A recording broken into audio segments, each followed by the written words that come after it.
What's up guys, as you may know, or may not know, I play a lot of sports games. To give a rough estimate, I've played around 2,500 of various sports games.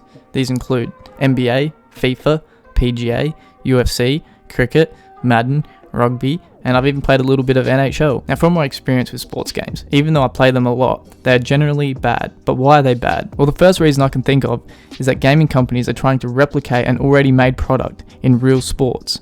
Real sports are free-flowing and unpredictable, which is something I imagine developers struggle to replicate.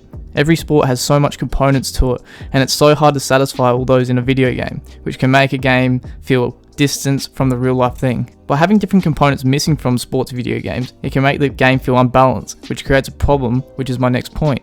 The meta. If you don't know what meta is, it stands for most effective tactic available. In real life sports, I like to think of it as a version of rock, paper, scissors, but with much more than just 3 options to choose from. Generally, there are many styles of play and systems that can be used by teams in real sports, and each system will usually have its advantages, but will also have its kryptonite. In sports video games, you will usually still have many styles of play to choose from. However, there will be a meta build, or style, that burn the rest to the ground. This meta is then abused by most of the gaming community until it is nerfed, and then the next meta is discovered and repeat. I'm not a developer, but I assume this problem would be hard to fix, but not impossible. All it would take is some time, which is a component of my next point. Gaming developers release a game every year. You don't have to look very far to realize releasing a game every year isn't effective anymore. Look at games like Fortnite, Rainbow Six Siege, League of Legends. These games focus on improving gameplay and introducing new content. On the other side, games like FIFA and NBA 2K release a new game every year and are generally not much better and sometimes worse than the previous years. And they rip everyone off $100.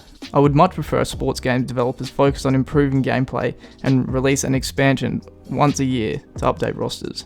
Then perhaps they can spend more time developing their next game, which they may release every 2 to 3 years, which would hopefully improve the quality of the game. The last point I would like to quickly touch up on is competition.